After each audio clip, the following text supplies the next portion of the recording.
our long-standing partnership, and we're really pleased to have President Choi here with his family and colleagues from Missouri here. Our job is to do 2 or 3 things. One is to just introduce some of the things in the partnership. Then we'll have our rector and President Choi speak, and then have the students, the staff, the alumni who have connected share some of the work that they've done, and we'll try and do this seamlessly through Zoom technology, and if we don't, then you're going to be forced to hear Rod and I sing, which is going to be really terrible. So without any further ado, I want to hand over to Rod.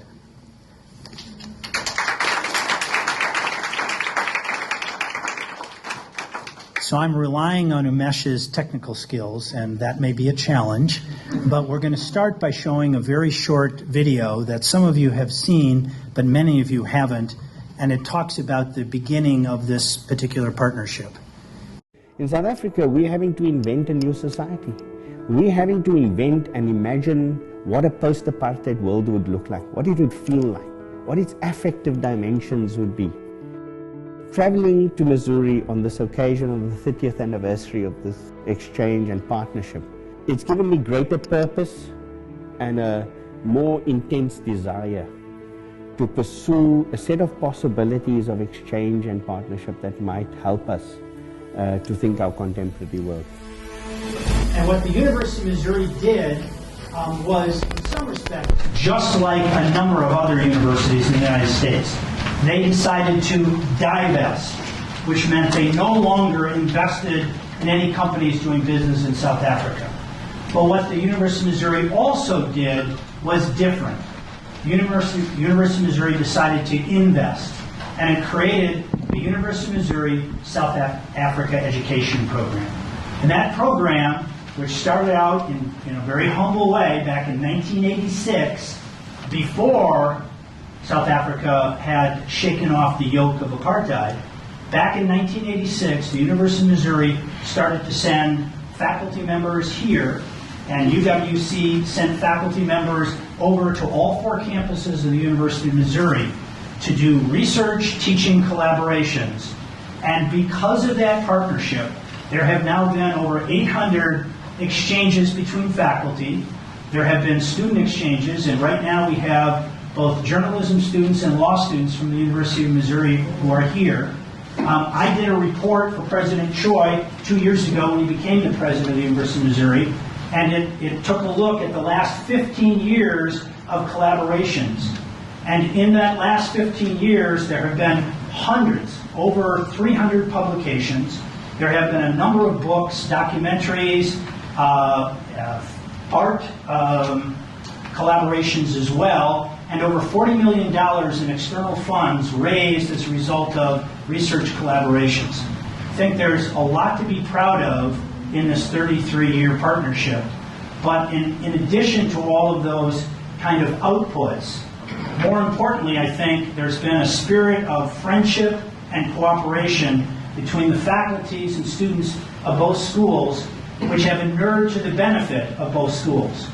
Any good partnership, like any good relationship, has to be a win for both partners. And that's what this partnership has been. That's what it's meant. And I won't be here 30 years from now, but I certainly hope that this partnership continues because it has been such a strong and good partnership.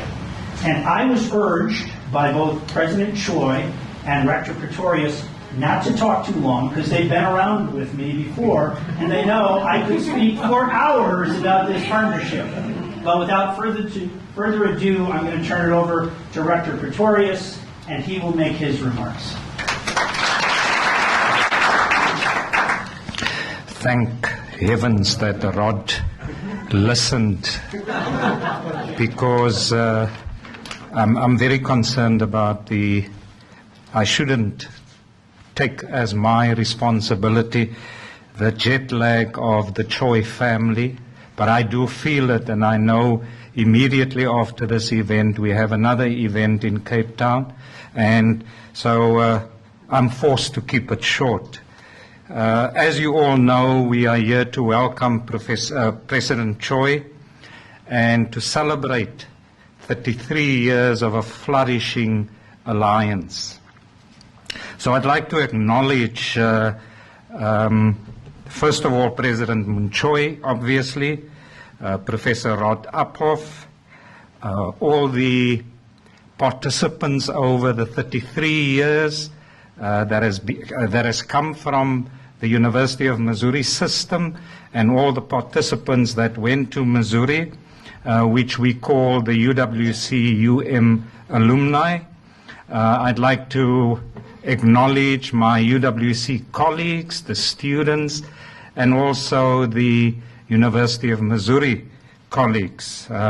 Also, most of you would have seen my predecessor, Professor O'Connell, who has been a vital part of this program, is also in attendance, and for that I am very pleased. I'd like to acknowledge the family of President Mun Choi,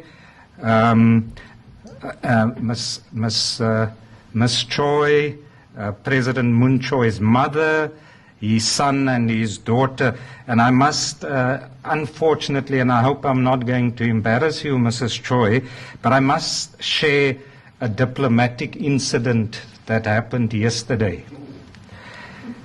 So I was briefed yesterday morning that what the program is going to be, and I was told that the wife of one of the deans, I think, Mike, it was your wife, that Professor Coleman's wife will be keeping the wives, this is what was told to me, will be keeping the wives company.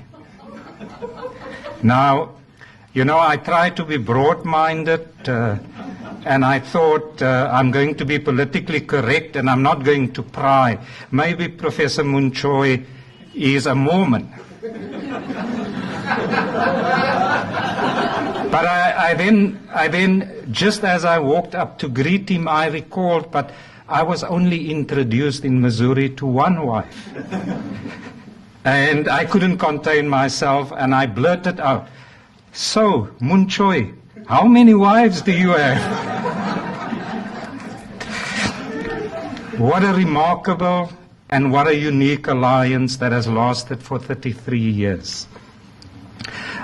What Rod did not share with you is the beginnings of this alliance, and I shared some of that with President Mun Choi over lunch. But as you know, this happened at the height of the anti-apartheid protests. It was in 85, 86. And at UWC, there was obvious suspicion about this American institution that is trying to forge relationships with UWC. And the suspicion at the time was that this was an attempt to break the academic boycott which was in place at the time. Similarly, in the University of Missouri, there was similar suspicions, because I was one of the first that went over in December 1986. And the suspicions in Missouri at the time was, if you are allowed to travel so freely, surely you must be a spy of the apartheid government. Out of that has grown what can truly be described as an exceptional and unique university alliance. In President Choi's office and in my own office, there are two framed endorsements by leading South Africans for this partnership. The one from our previous president, Nelson Mandela, and the other one from Archbishop Desmond Tutu.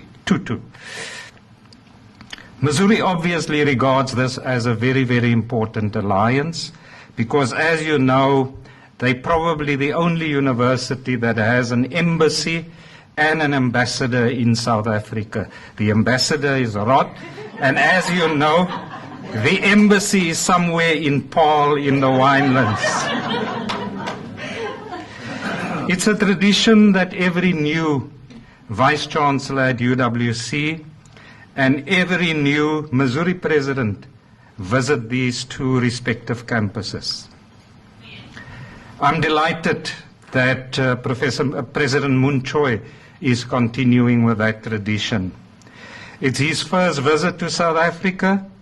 It's his first visit to Cape Town, and I know that you share my delight that he has chosen to visit South Africa for the purpose of being at UWC. Such leadership visits are important. There are many university leaders that when we talk about working together, they hold the belief that these relationships must start spontaneously from the bottom up, that academics will find a way to connect with each other, and we must just allow that to flourish. While I share that belief, I do also believe that leadership has an important role to play in creating the necessary conditions for those collaborations to flourish. The analogy that I always use is that as leadership, we simply set the table and we prepare the tables for our colleagues to dine according to their own preferences. Those that have a huge appetite will eat a lot. Those that have a little appetite will nibble, and those that have no appetite will not partake of the table that we have set. Today we will hear more about those who had and continue to have a huge appetite for collaborating internationally. This partnership has not only survived 33 years, it has flourished. And I do think that much of that had to do with the fact that every leader at our respective institutions maintained a deep and abiding commitment to this alliance. Over the last few years, we have expanded our partnership to include Ghent University in Belgium. President Choi, if there's one wish I would like to see fulfilled, it is this vision of a South, a West, and a North alliance, flourishing and operating at the same scale as the UWC-UM alliance. We have given this alliance quite a grand name. We call it the 3C Alliance, which means the Three Continent Alliance. Now we need to make sure that this 3C Alliance lives up to its grand name, and that the level of cooperation between UWC and UM, between UM and Ghent, and between Ghent and UWC lives up to that grand name. President Choi, once again, welcome. And I hope that this visit will serve to whet your appetite and to think even bigger about deeper collaborations on a scale that we have not yet begun to contemplate. Welcome to you, welcome to your family and your colleagues. Thank you.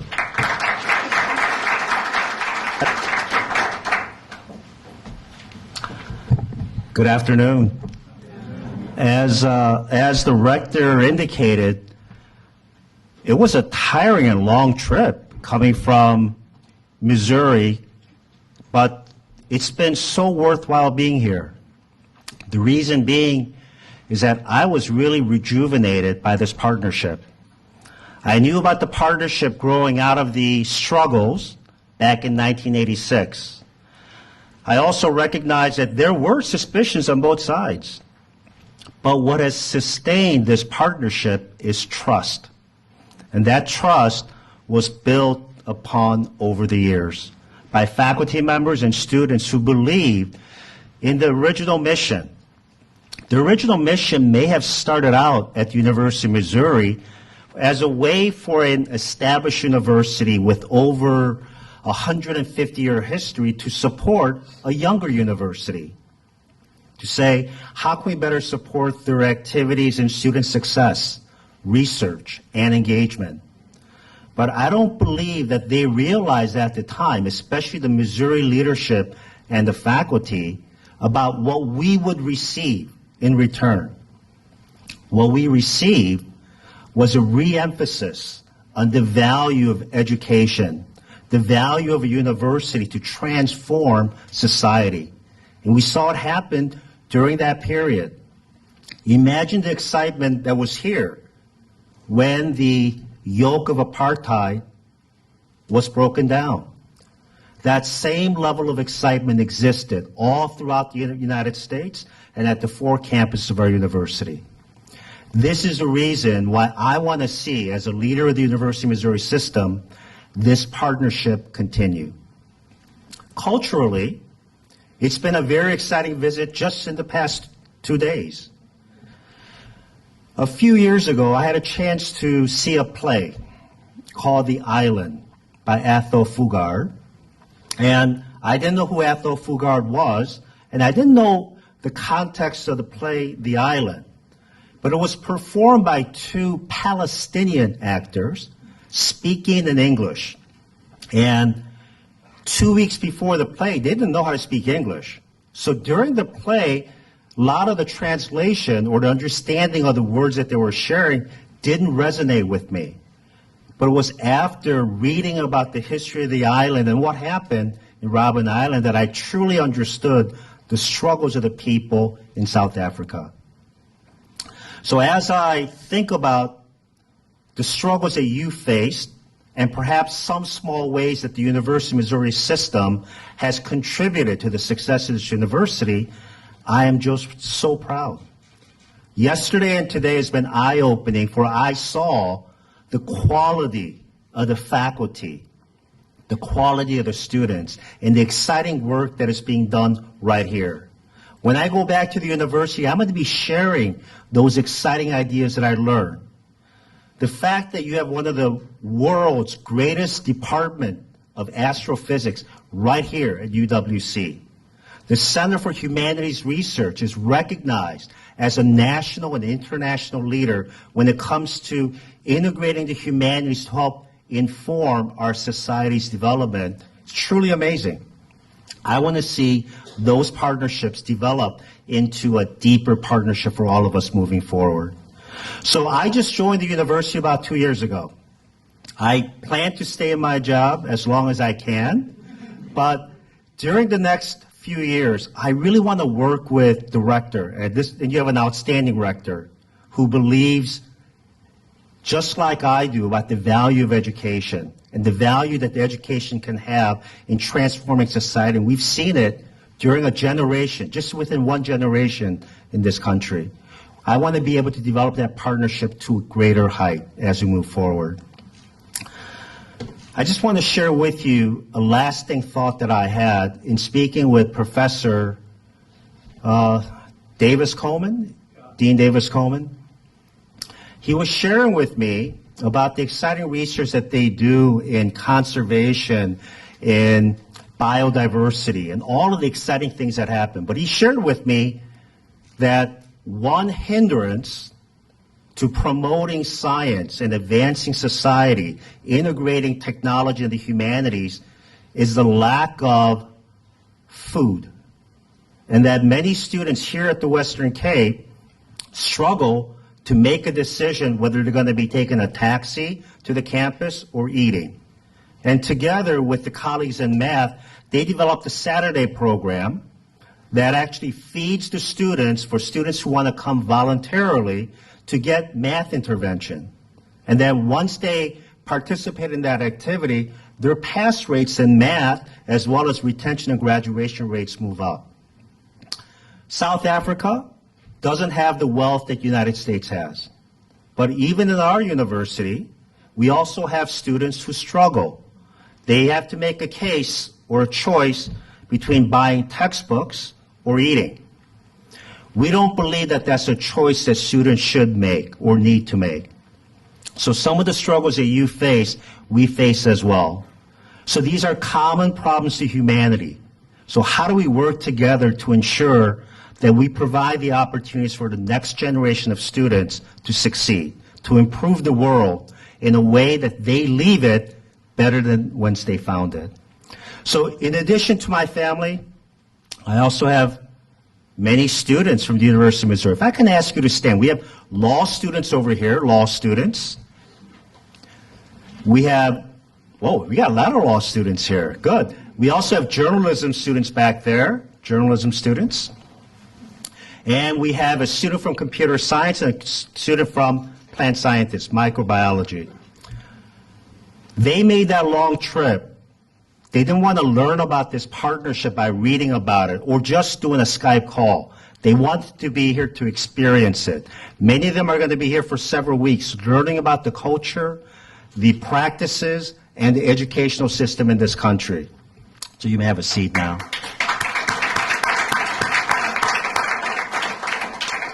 What I want them to realize is that through your education, you can make an important contribution to society. We become, in the Western world, too dominated by material objects. It's about giving back to society through education. So that's a message not only to the students at the University of Missouri, but all students who are here, to use your education to help improve society. And in the end, I believe that's going to be the lasting framework that we're going to build upon to continue this partnership moving forward. So with that, thank you once again.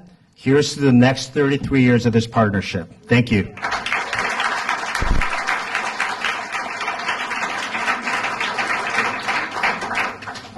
Thank you, Rector Pretorius and President Choi, for this very inspiring talk.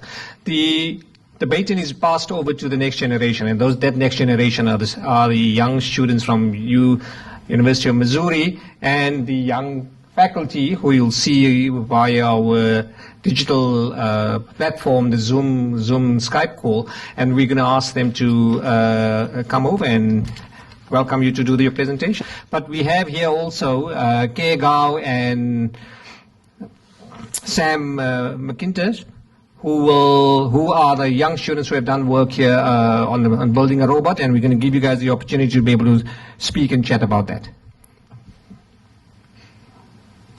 David. Yeah, so can you see my screen? Yes. Can you hear us? Yes. All right, so then I'm going to start. Is that okay? It's really a great pleasure to share the screen with all of you. I have with me Professors Nico Ashwell and Marshall Kaiser. What we're going to do is a short presentation, 10 minutes or so, just to tell you a little bit about what is it that we do, or what is it that we are doing in terms of collaboration. And I'm going to let Indigo start with a brief history of how this collaboration between plant scientists of UWC and MU started. So, good afternoon, everyone. Morning on our side. As we know, the history between UWC and MU is a very long history of over 30 years now, because of the collaboration between the two universities.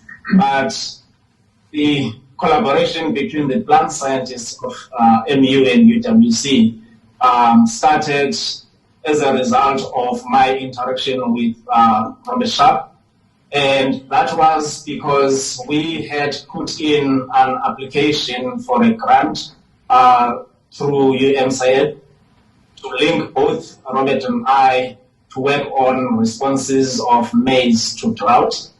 And as a consequence of that initial collaboration, Bob and I worked together to bring MU scientists to South Africa in the first MU IPG UWC Plant Science Symposium in 2015.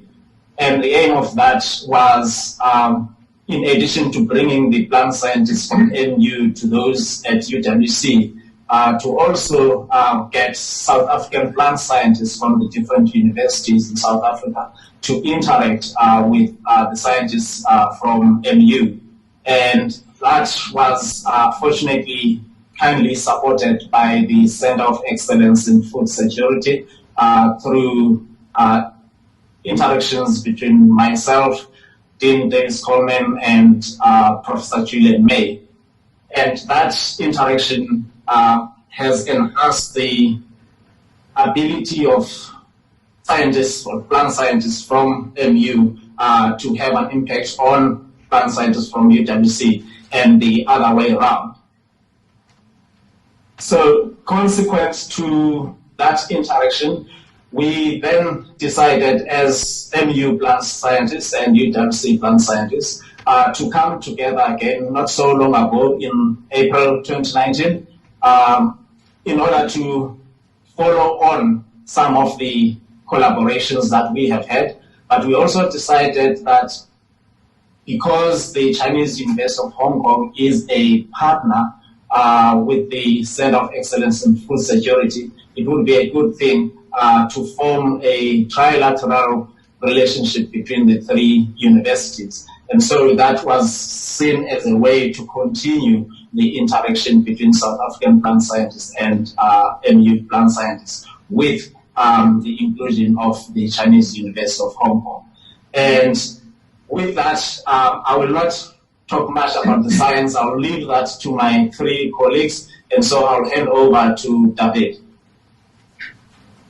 So just to set the stage for what is happening here and what is hopefully, or what happened over there is a little bit of what we do in my lab.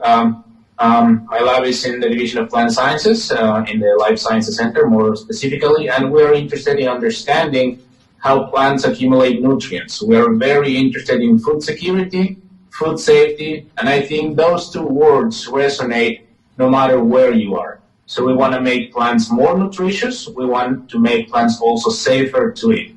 That is something that is a need for everyone. We do it in different ways at the molecular level, physiological level, at the field level. So when I went to UWC in 2015, I met Marshall Kaister, and we shared our interest, and it was pretty much a very nice merge. We shared a lot of interest, which is, again, nutrition and safety. And one of the things that we realize, and it's a theme of our conversation all the time, is intensive agriculture requires a lot of pesticides and requires a lot of fertilizers. That's just not sustainable. So we need to find ways to keep generating enough food, good quality food, with less input of fertilizers and pesticides. The secrets, we think, are already in plants. So we just need to decode that information.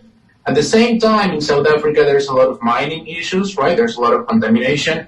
So this is where understanding how plants accumulate toxic elements is important, like arsenic and cadmium and other mining metals that are in the environment. How can we make plants to accumulate only nutrients and leaving all these toxic elements outside? That is something that we are also very, very interested in. One of the things that I think, if I may, one of the best decisions we made is with the support of Rod, of the system, NRF, and the Center of Excellence, we really put a lot of effort together and bring students from UWC to MU. Arun Gokul and Lian, I don't know if they are in the audience. If they are, hello, I can't see them. But they came here for a couple of months and they worked really, really, really hard. And let me say this straight, MU benefited a lot from that interaction. Their work is already in our grants. We are submitting grants to the National Science Foundation. We are publishing papers in high-impact journals because that little amount of time that they spend here. So this is something that I hope President Choi and Rod and Rector Pretorius can work it out because this exchange is this great importance for both universities. It works beautiful. So to wrap it up, this is what I think we do. Any plant can have, 50,000 parts, and we don't know what are they doing, what's their function. Oddly enough, we have the technology to take one piece out, two pieces out, three pieces out, and then ask the question, okay, plant, what can you do, or what cannot do anymore?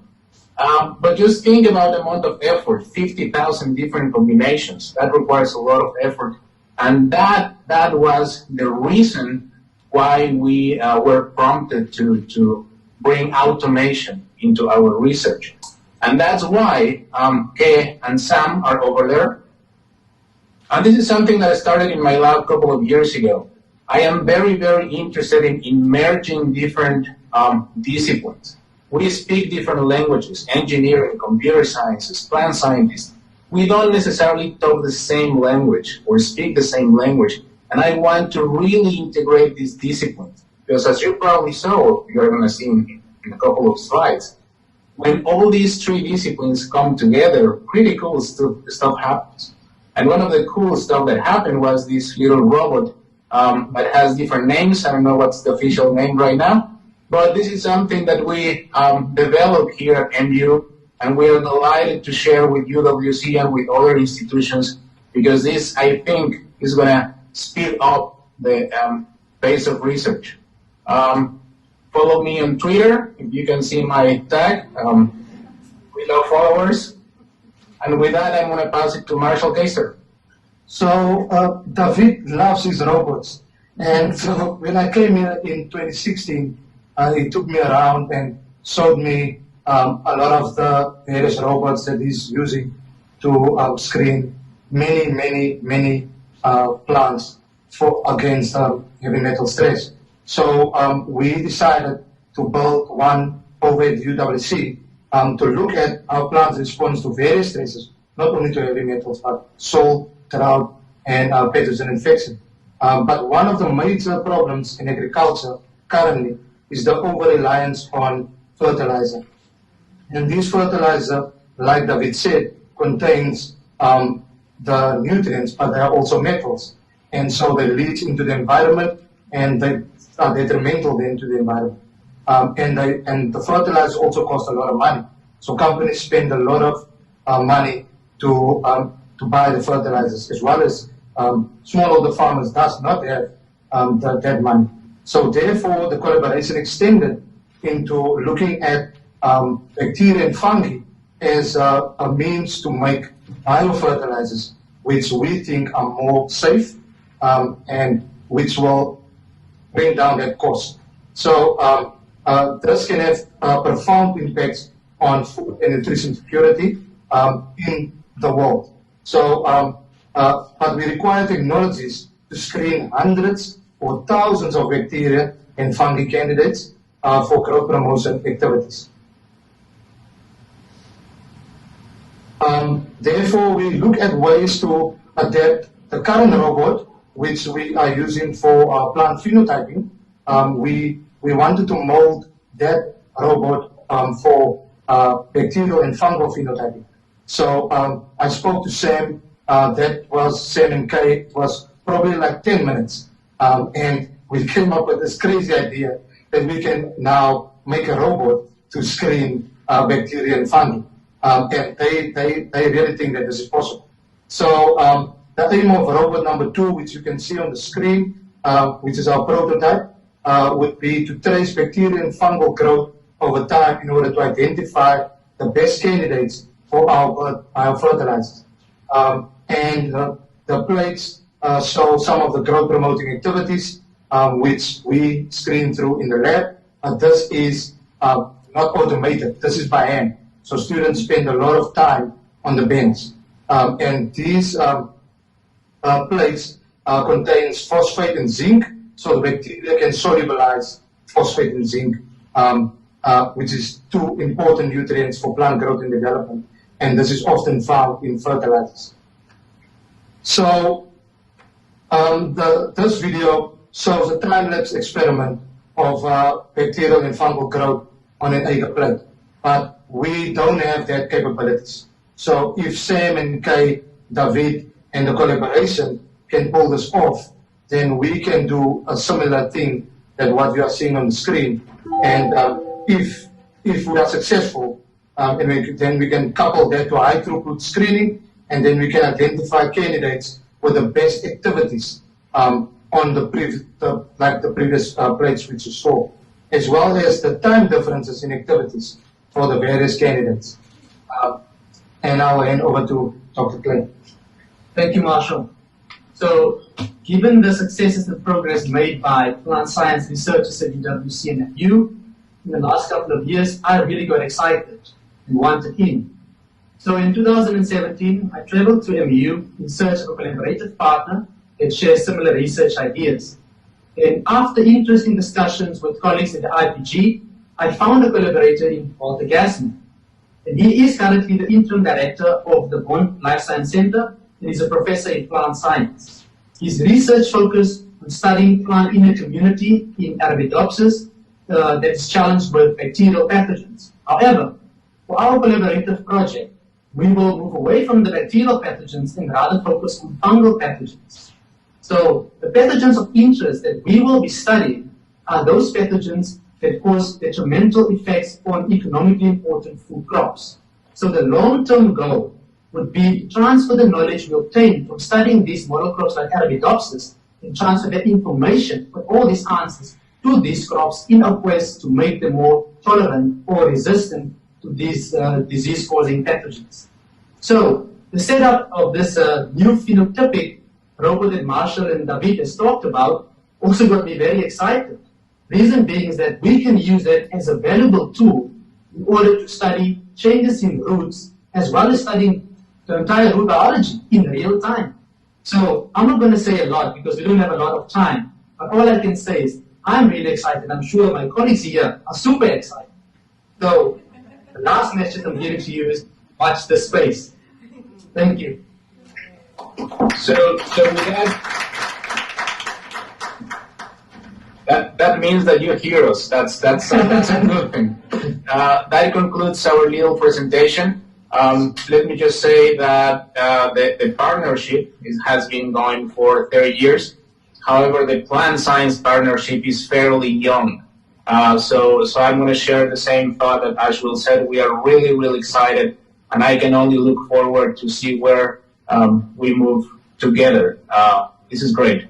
So if I understand correctly, I'm going to stop sharing my screen because Kay and Sam are going to tell you a little bit more of the details of what they did over there.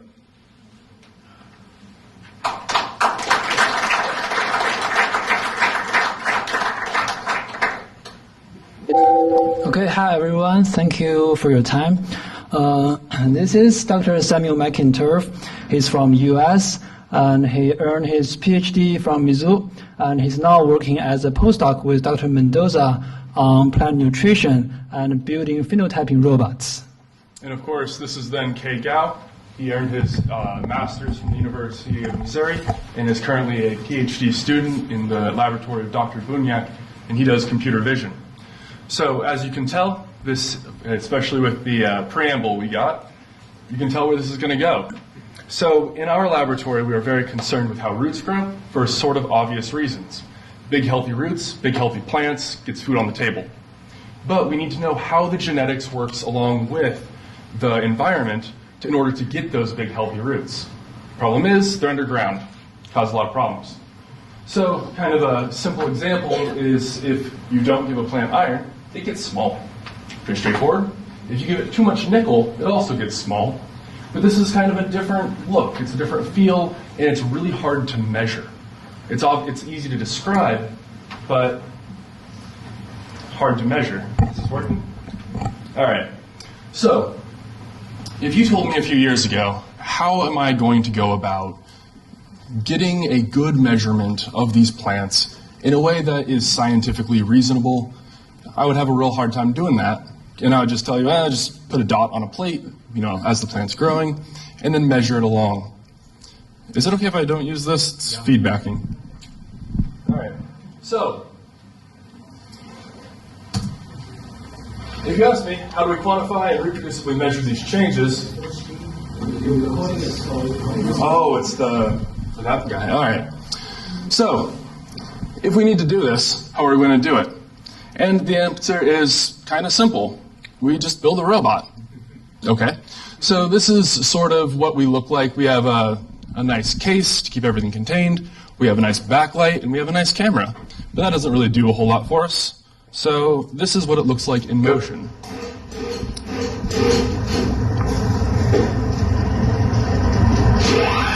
It's pretty dramatic. But there's a lot going on in the details, making sure it works reproducibly so that nothing goes wrong.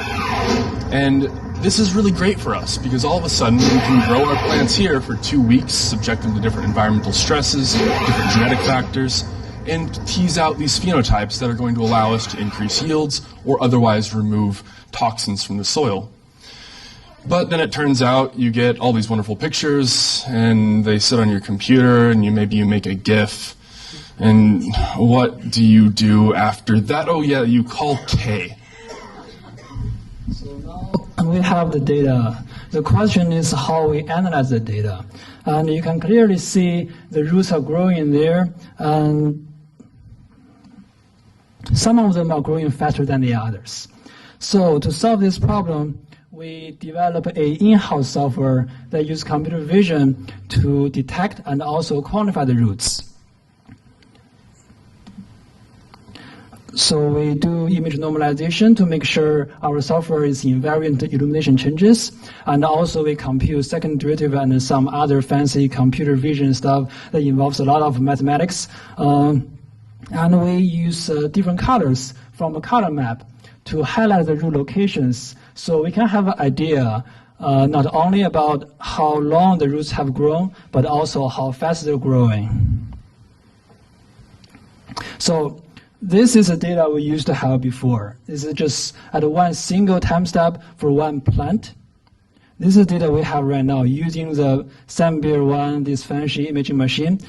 This is so much better, this is so much more detailed, and it's so much more accurate. But of course, we could never do any of this alone. We came to UWC about 2 weeks ago and then immediately started realizing all the things that we didn't do so well. So we have to give a quick shout out to the staff here at UWC, at the engineering department, who helped us make a couple of quick brackets, the carpentry guys, because I apparently don't know how to measure things, and then this guy named Brenton Titus, who helped us get over like 1,000 problems. So with that, we've got a really cool machine here, and we're really excited to start adding different modules, different software capabilities, and all the different things that you can imagine when you simply say, you can take pictures regularly, however you please. So with that, thank you.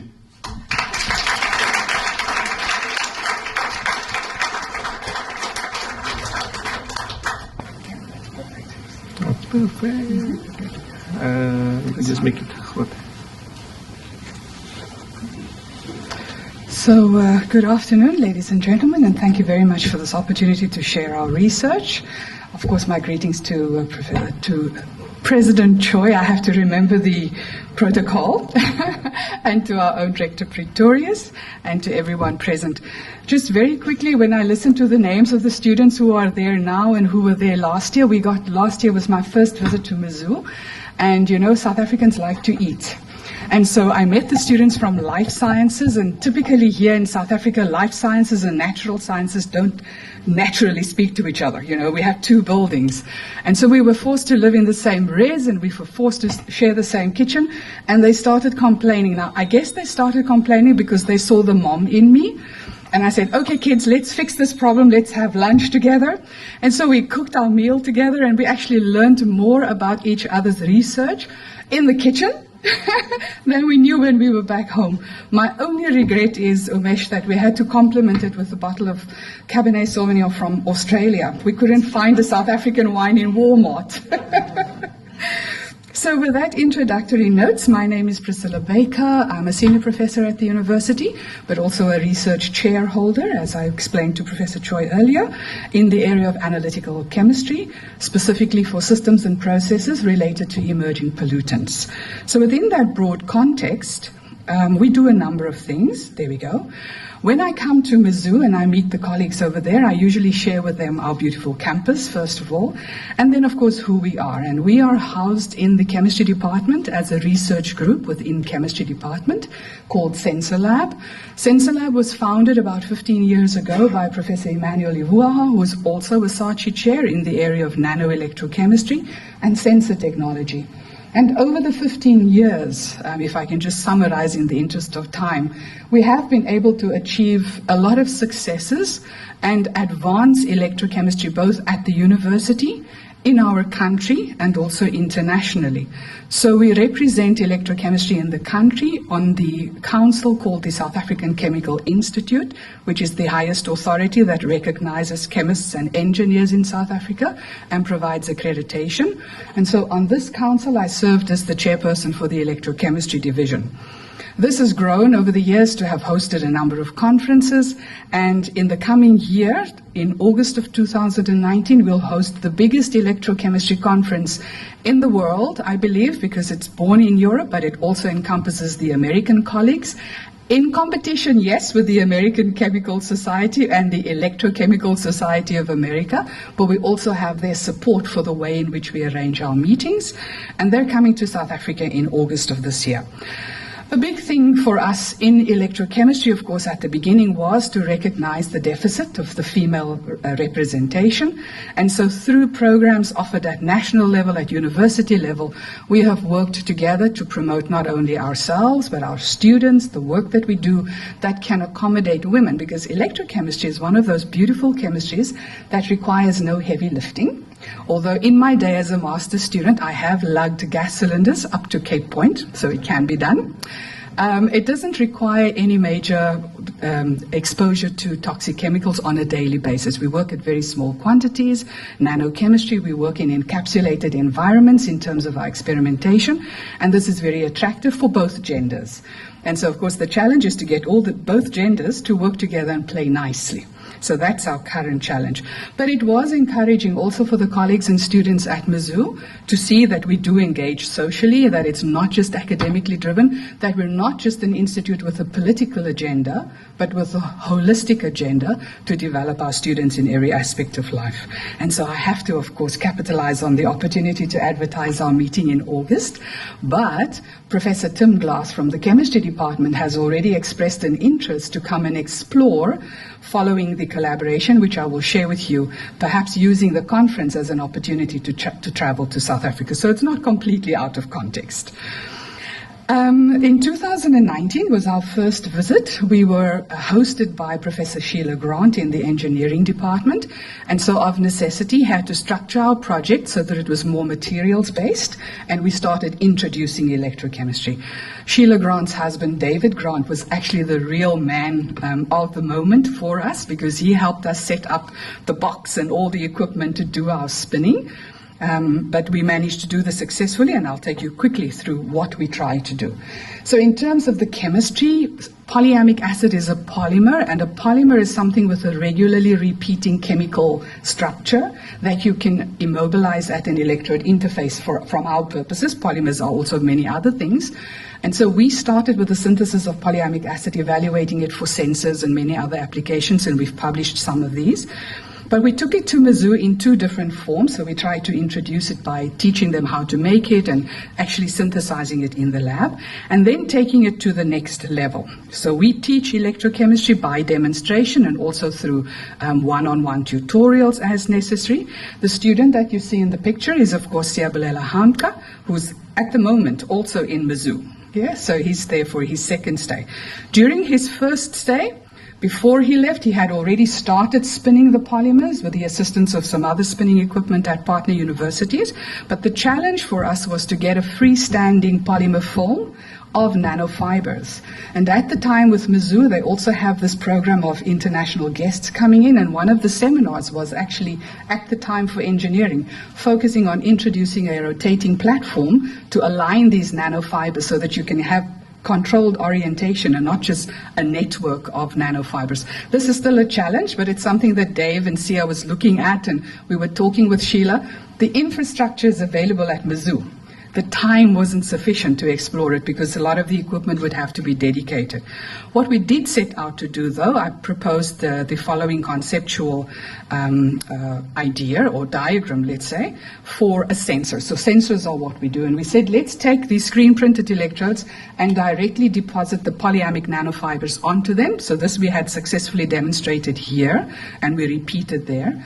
And then let's functionalize it with antibodies, as this was something that engineering was interested in, particularly antibodies relating to TB that affects bovine strains.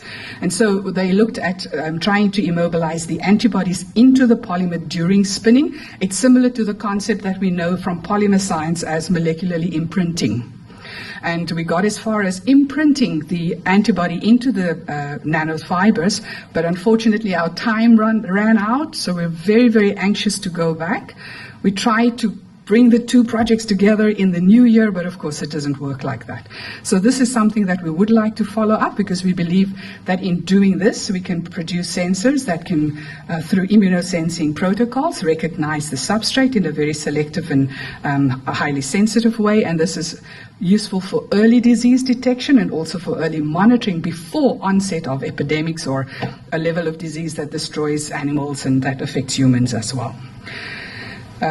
We propose to take it further to another level. I'm not going to talk through that. It involves spectroelectrochemistry, because we know that polyamic acid, just like indium tin oxide, is transparent in the UV-vis range. So this is the next step that we would like to propose.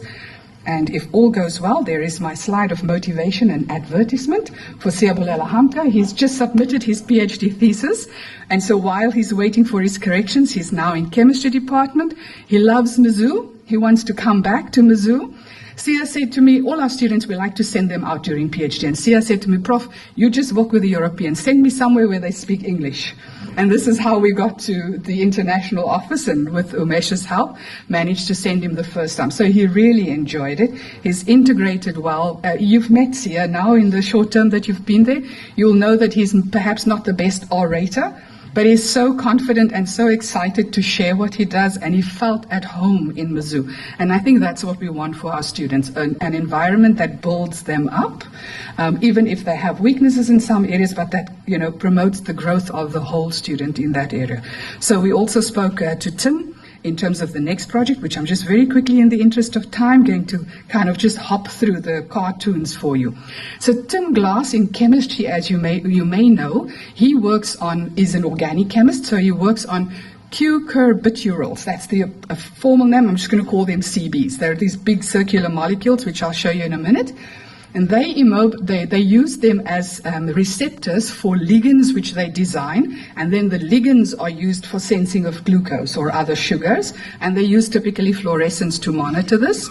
Tim and I had a conversation, and I said, well, if you can do that in solution, why can't we put it onto an electrode and let's see how that goes? And Tim said, well, I know nothing of electrochemistry, and I, of course, said, I know something about electrochemistry, and proposed the following scheme. So we went with our screen-printed electrodes in tow, packed into my socks in my suitcase so that the US officials won't get it.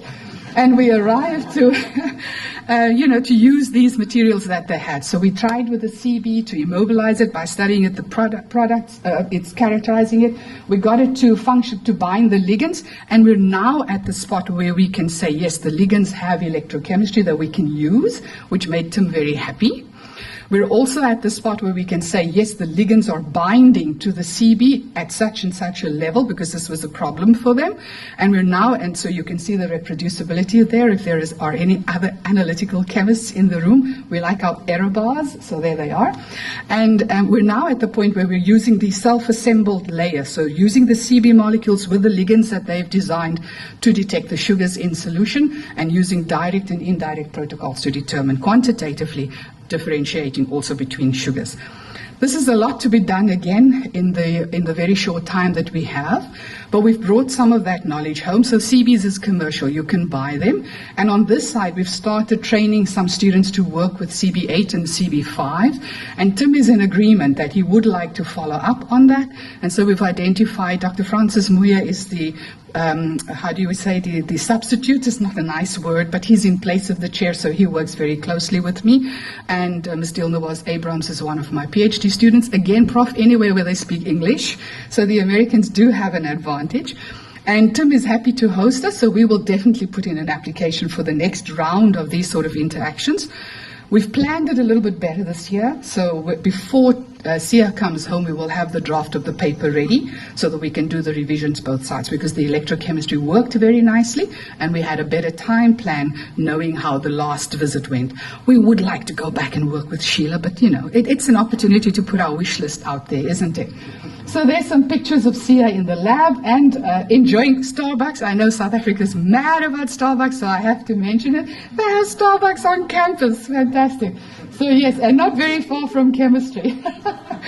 So just very quickly through the snapshots, we identified with it's Sheila Baker. She has the electrochemistry equipment, but the students who were working with her at the time were new. So of course we were also a help to them to help them get started. And literally with Tim, we walked through the labs and no, that's not electrochemistry. Next lab, no, it can't be here, it's too dirty. Next lab, no. And then eventually we found the equipment, we found Sheila, and we came to a good agreement of teaching her students, being able to set up, and her students were very helpful in getting us started as well. So things worked really well because it's a continued relationship. I think on a first exposure, one can do so much because there's the relationship building as well as the research, but we're now duly up and running and we're very excited to partner with you, and we look forward to continuing this partnership from the electrochemistry point of view as well. So finally, allow me just to thank our hosts on the other side, who were Professor Sheila and David Grant, and at the moment Tim Glass, as well as everyone involved in the UWC Missouri linkage program. I only know Columbia. Rod tries to invite me to go and see someone else, and I say, Rod, I've already left. So perhaps next time I can stay longer and also explore some other campuses. But thank you very much for your time and attention. Invite Chris Arendse to come forward and to present his work. This is from astronomy.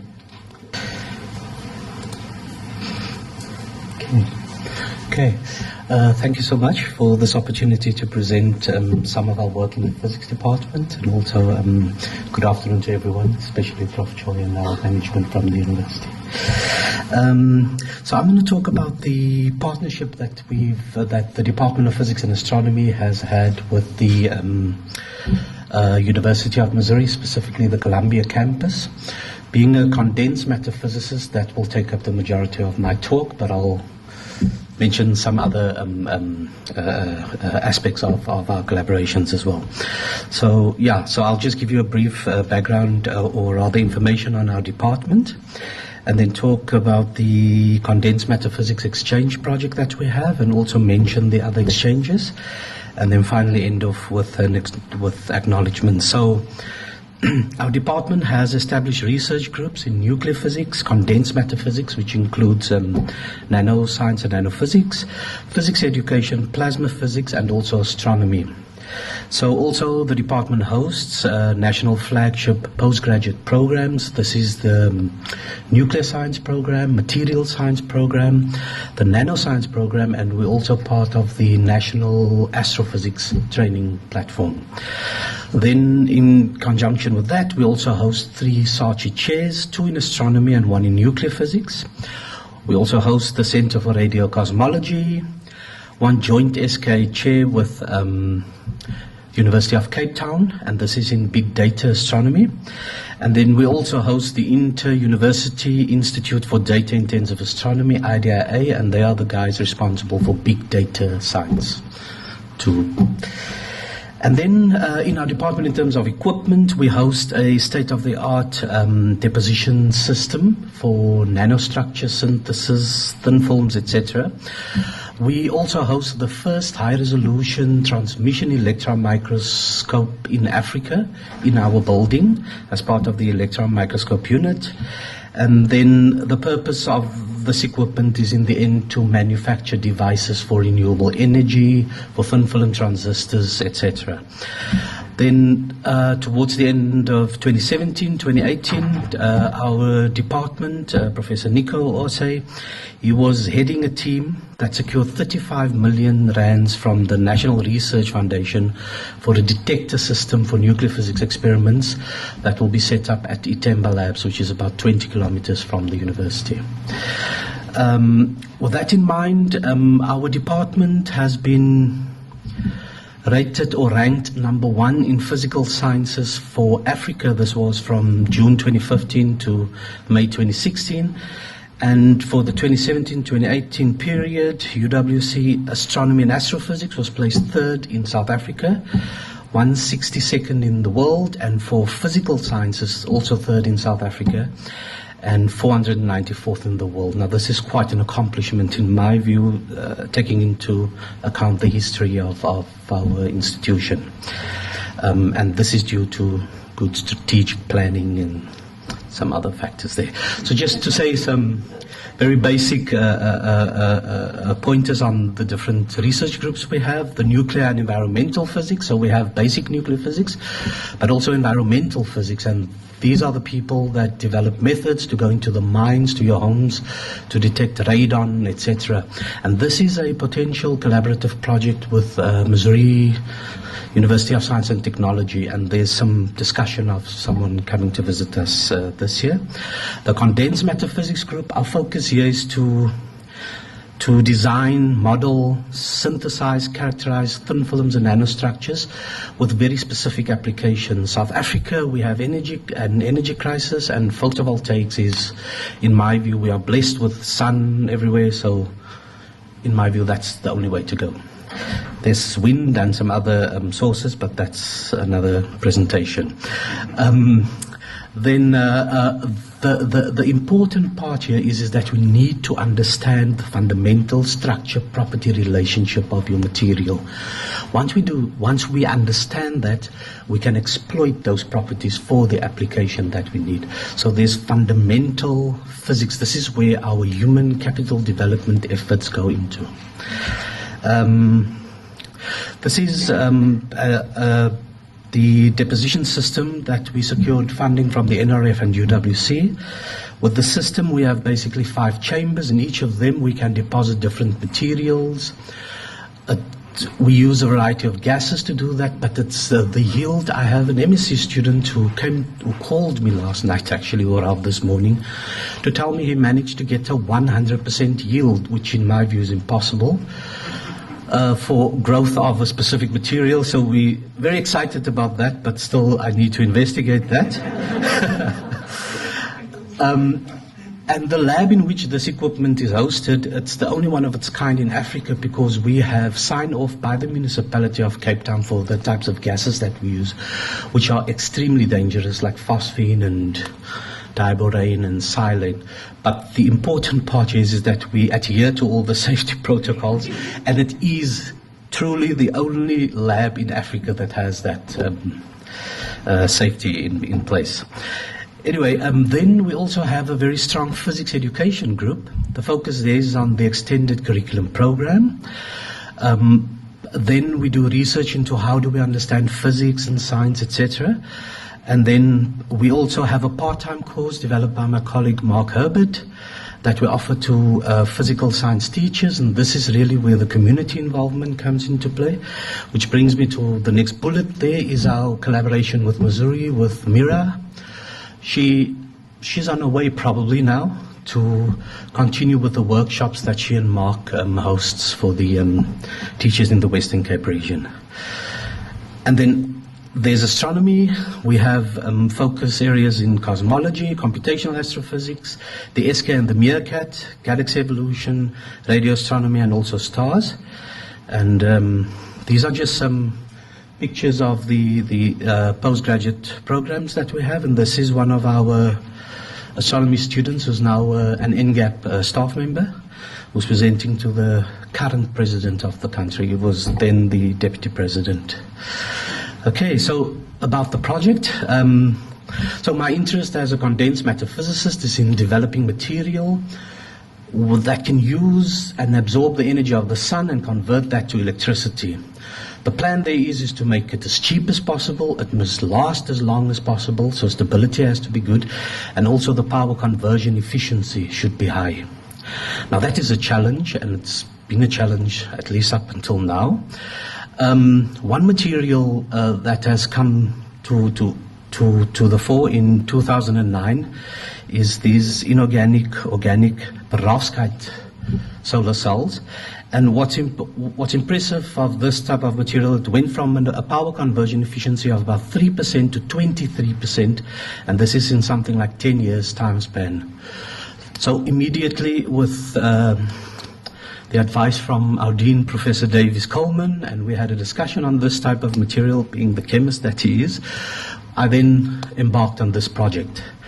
So there's different ways to synthesize this material, but the big problem with this material, as soon as you remove it from the controlled environment and expose it to air where the solar cell should operate, it degrades almost immediately. So it goes from black to yellow in a couple of seconds or so.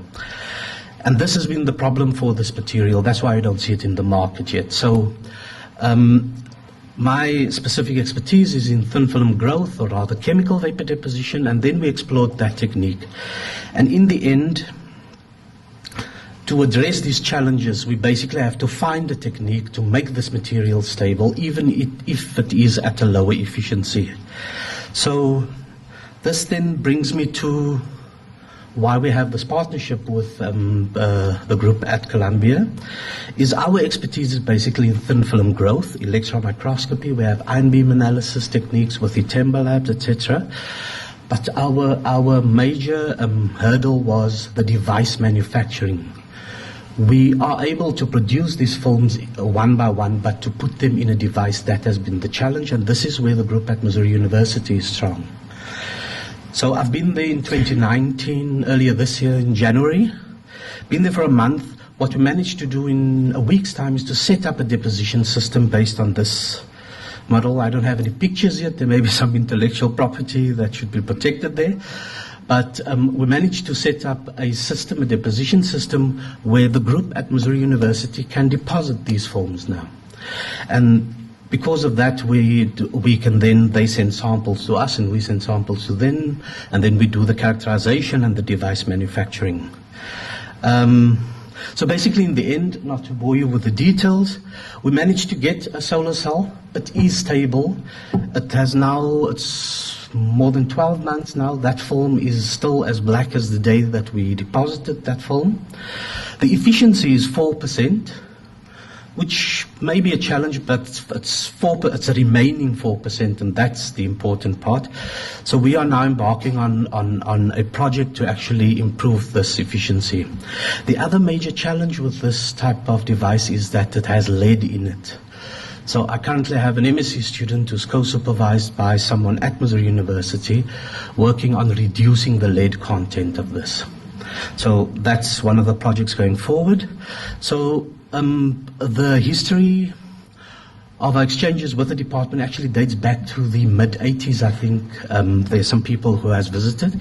But in 2013, there was the conference being hosted here at UWC, and that's where I had the privilege to meet Peter Pfeiffer, who was the chair of the physics department back then, and Angela Speck from the astrophysics group, and then Paul Maselli, who is my major collaborator at Missouri University. He comes every year. He teaches on our nanoscience program. He's probably also on his way. His lecture starts next week. And then I was also invited to participate in a conference, and because of this involvement, we initiated some other projects in physics education where Mark Herbert and Mira is involved. Francois Cummings from the electron microscope unit, he spent some time at the EM core on that side. And because of this collaboration, we also have the National Metrology Institution, and those are the guys that ensure that a kilogram is a kilogram and a nanometer is a nanometer, so they check that we're measuring things right, so they're also involved in that. So all in all, we had about 10 exchanges since 2013 within our department, back to Missouri and back to South Africa. I thought it was important to also include this benefit of the collaboration. So firstly, staff development, that you can clearly see the positive effect this exchange program has had on that. Then internationalization of our research and teaching program, specifically our nanophysics program that Paul Maselli teaches in every year. Suchi Gua has taught there, Carsten Ulrich. and also the material science course that they've taught in. And then students are also trained on high-end analytical equipment. An example of this is one of my PhD students spending 2 months there with Paul Maselli on his X-ray reflection spectrophotometer, and he's now employed by the National Metrology Institute, where he's in charge of maintaining certain standards for the country. So that's the type of impact that this exchange has delivered. Then also we've been successful in securing collaborative funding with the NRF and also the NSF, joint publications, and then infrastructure development at both institutions. The one major benefit is our outreach activities, and this is the program of Mark and Mira on the teachers' development and training using modeling instruction. Then in terms of future, as I mentioned, there's a colleague at the Rolla campus. He has made contact with Robbie Lindsay to work on some environmental nuclear physics project. Astronomy, on my visit the last time, I had some discussion with the newest astronomy appointee there, and he and Ed Elson from our department, they're working on a joint proposal for the Meerkat. Student exchanges, that's in the pipeline. We had discussions on that, and also team teaching of graduate courses and teacher development. Then all of this is due to the following. First of all, the departments at both universities, the National Nanotechnology Teaching Platform, Dirk Knudsen from that platform, the graduate students involved in this project, and then also the exchange program. Specifically, I want to thank Radapov, Umesh, Bawa, Hilda Wilson, and the teams for always assisting where needed, and then also the hosts at Missouri. And then financial support there, definitely University of the Western Cape, the exchange program, the NRF, the NSF, and the Department of Science and Technology, and NMISA. Thank you for your time.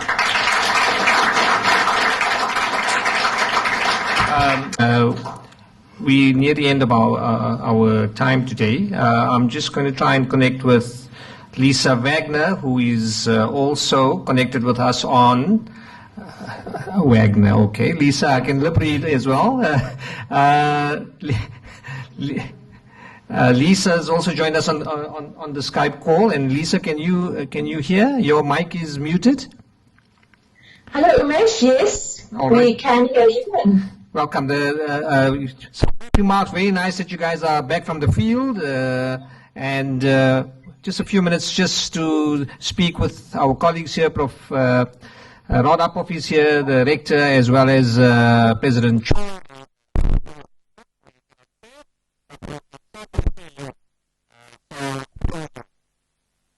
Okay. Thank you very much, Umesh, and hello to all of the colleagues there, and welcome President Choi and Prof. Pretorius. I must say, no pressure, hey? So we prepared a presentation. I'm not sure if we'll be able to show it on the screen. We're going to try. Okay, so the title of our project is Rural Youth Risk Behavior, Comparative Study in South Africa and the USA. We are a team of 4. It's myself and then Dr. Majee from Missouri. It's also Corinne Jooster. She's from the Cape Peninsula University of Technology. And Joachim Jacobs, who's director of the UWC HIV and AIDS program. So I wonder if we do that from my side. Okay, can you still see that? Yes, we can. All right. Okay, good. So a little bit of background. Wilson and myself are both interested in youth, and specifically in risk behavior and how to engage youth. Because, our previous research has shown there's a lot of disengagement. Youth are not as involved as they should be, perhaps, within in workforce, within education, leisure, volunteering, family and community life. And, we're also concerned about the increasing risk behavior. And there I'm talking sexual risk, teenage pregnancy, for example, or young women who are becoming pregnant. We're also looking, of course, at HIV. We're also looking at substance use. And then youth engaged in crime, antisocial behavior, but we're also concerned about the mental health of young people as well. And I think we know very little about that specific component. So a lot of previous research has tended to focus on in-school youth in urban areas, simply because it's easy to access them. One goes into a high school and you've already got, 1,000 young people that you can survey. But much less is known about older youth, out-of-school youth, those youth who have not reached grade 12, and particularly those living in rural communities. And that's both in the States as well as South Africa. So we decided that we wanted to focus our project on rural youth and those that are, the way we just defined rural youth was those living in low-density areas where there are small villages, towns, large farming, agricultural communities, and in both countries, I think. So what we really wanted to understand was the challenges and the opportunities that these youth face. And our long-term objective is really to design interventions that facilitate rural youth engagement in healthy behavior. So as I've just described the problem, there's a lot of money being spent on youth, but still there's a large proportion of youth that are disengaged. And there's the term NEET, N-E-E-T. This stands for not educated, not employed, or trained. So that's our target population, really. 75 million people across the world are unemployed. In South Africa alone, there's about 36% of youth aged between 15 and 35 who are unemployed. Okay, so the aim of our project was to examine the perceptions and participation in risk behavior and leisure amongst vulnerable youth in rural South Africa and the US. Specifically, we're looking at risk behaviors as I described: substance use, sexual risk, mental health, antisocial behavior. And then, of course, not to only focus on the problem areas, but also to look at how youth are using and experiencing their free time or their leisure time. And then to look at the youth's perceptions of the barriers as well as the enablers to risk behavior and healthy leisure engagement. And then to come up with recommendations for interventions. That's going to be the next phase of our study. And I might just add that when we talk about youth, that's described in South Africa from the ages of 14 to 35 years of age. We are specifically focusing on 18-year-olds to 28-year-olds. So it's a mixed method study. We're starting off with quantitative. So what we're busy with right now, we're in the Eastern Cape, very rural province in South Africa. We hope to survey about 160 youth and 100 youth in Missouri. So we are also running focus groups, and these are going very well. Youth are actually loving the chance to just dialogue and talk with one another. So far we've done 6 focus groups, and we will be doing more tomorrow and next week. And we hope to run 4 in Missouri. And then the other interesting activity is we're doing a sort of a mind mapping activity where we're getting youth to rank their needs, prioritize from number 1 to number 9. And that is causing a lot of discussion and engagement, and it's working quite well. So we thought we'd show you some pictures because I think this is really interesting, gives you a good idea of what we're doing and where we're working. And let me just say that all youth gave their consent to have these photographs taken. This is in a little town called Potensi. It's not a town, it's more like a village. That's in the Eastern Cape province of South Africa. This is very typical of the community center. Each little village or town has one of these. There you see Wilson, surrounded by some of the youth that took part in our survey. This is Hanky, another small village, very, very rural. Both of these are largely agricultural and very small community. So there we are having our focus group. There again, another picture. So there's another small town called Luri. And there you get a good idea of the sort of environment that we're talking about. Very rural, very agricultural,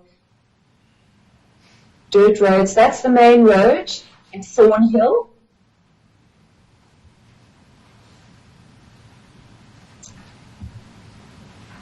Okay. Okay. So some of the things that we are hearing from these youth include things like a lack of further education opportunities, because these places are very rural. The young people are facing a lot of challenges when they want to go further with their education, because the universities and the colleges are in the bigger cities. So some people are describing their future, because like Patenzi, one of the communities we went to, there is a big industry of citrus plantations.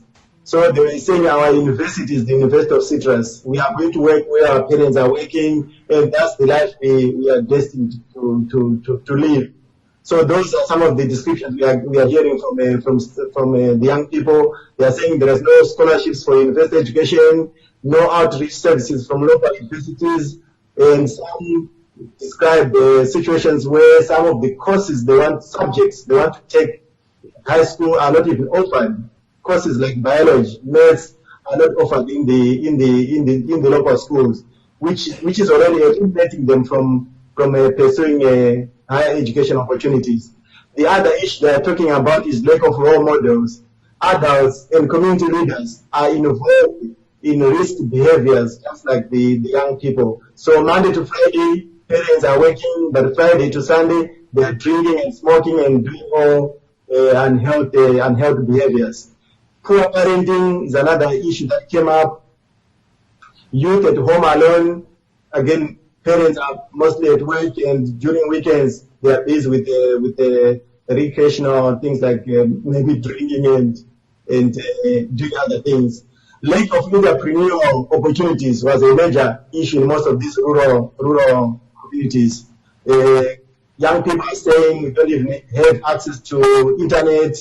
We do not have any skills around agriculture, although we are living mostly in farming communities. So they see themselves as limited in terms of the opportunities they can do, because they don't have the skills that are needed for someone who is living in a mostly agricultural-based economy. Lack of job opportunities. All these communities, they are speaking the same language and we are hearing the same things. Too much free time because of nothing to do, because of lack of opportunities. And once they have this idle time, they tend to use it in the wrong things. That is affecting their health. So there is a lot of people talking about nothing to do, this life is boring, this life is hopeless. So those are some of the challenges we are hearing from the data that we have collected so far. So our plan moving forward is, again, we are going to analyze this data. We are still in the process of collecting data, but we hope we'll sit down and analyze this data. So the steps that we are going to take is that I was invited by the Cape Peninsula University of Technology to come back here in December. So we'll continue to do our data analysis. And there is an opportunity that we have already seen where we can present some of our findings to the 6 wind farms that are in this region, because they meet quarterly. So we met with one of the guys from the wind farms, and we are hoping in December, when I come back, we'll be able to present our findings to them and maybe start building relationships towards creating collaborations with these corporations. Then I'm also pursuing with the help from Dr. Lisa Wegner. I'm going to pursue the Fulbright scholarship. I'm planning on submitting in September so that I can come here for a longer time and stay in these communities and see how best we can be able to come up with interventions and pilot those interventions so that we can create change that is needed for these young people to be able to live fulfilling lifestyles. Thank you very much, colleagues. It's been lovely to have you present your work, and I think more importantly, it showcases for us the platforms that we have between MU and us to be able to do the work that we do. I think President Choi, you wanted to ask something? Yes. Where are they now? No. Lisa and Dr. Maji, President Choi is asking where you are. Where are you now? So we are working very hard. We're here in the Eastern Cape. So the Eastern Cape is the largest province in South Africa. It borders the Western Cape, and it also has a large coast. So a large portion of the province runs along the coast, and then very, very large inland and mainly agricultural, a lot of farming, dairy farming, chicken farming, and then of course vegetable and fruit. Citrus is very big here too. And right now we're in an apartment. St. Francis Bay? St. Francis Bay, Koka, K-O-U-G-A. Koka is the municipality that we're in. Yeah. Prof. Pretorius, you were asking something? No, I wanted to ask Lisa where exactly. Okay. Eastern Cape, but she answered. Okay. The rector was asking where in the Eastern Cape, but you've answered that. And I think there's a special reason the rector asked this question, because he's originally from the Eastern Cape. Oh, really? Oh, I didn't know that. Prof. Pretorius, where? Herschel.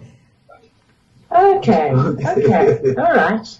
So if you're there and there are youth at risk, it's all the rector's fault, because he left earlier. Thank you, Lisa. Also, thank you, David, and our colleagues who have joined from Mizzou in the early morning. I'm going to ask Rod Uphoff to come forward so we can do our final little bit. I've been ordered by the rector. So thank you very much for coming. I think you got a small flavor of what's been going on. We could stay here for hours and have everyone from almost every faculty talk about their own collaborations. But I think as both Rector Pretorius and President Choi mentioned, we have a sound foundation, but there's much more that we can do, and that's the future. And that's all I have to say. We have one more thing, but it's August 15th. We'll talk about that now. Just also a final thanks to the ABS, Imran, who's been unwell and has come in. Imran, thank you very much. This whole event was live streamed and recorded at UWC's YouTube channel, so you can see it again. Beulah from the Director's Office. Hardy, who's done all the promotional work, our presenters from the two different locations in the north and the east, and for everyone else, do what I think before we finish off. Please join us for snacks outside. As you can see, Rod and I have a girth, and so we really would want some help to have you finish whatever our food outside. And Rod, over to you. Yeah, the last thing that Umesh reminded me, the next round of UMSAP grants will be awarded August 15th. So you have up until August 15th to find a collaborator on the other side. If you would like some help in that, that's one of the main things that Umesh and I do, and that is try to link you up. So just send us a couple paragraphs of what specifically you're looking for in a research partner, and we'll hope to help you find a partner. That's what I was supposed to do, right? Absolutely. I follow orders really well. Colleagues, thank you very much, and thank you all to you. Colleagues in Missouri and Eastern Cape, thank you very much. Okay, take care. Bye-bye. I think it was a really excellent event. It really is amazing to see the depth and breadth of the collaboration. We only had a small glimpse of it today, but it shows the maturity of the 33-year relationship we have with Missouri. I think it's amazing. I think it's very unique, and it's a real trump card for UWC. Hear about the research, it's not. I think it's very helpful for us to actually be able to talk to faculty and students about what exactly they're doing. This is really encouraging to hear. Well, this is my first visit to South Africa and the University of Western Cape. I could not be more pleased about my experience here, learning about the exciting programs, as well as receiving such a warm welcome. I expect to come back time and time again to learn more about the partnerships that have been developed, but as well as trying to develop new programs so that we can grow and sustain this program. I'm very excited and I'm grateful to Rector Pretorius.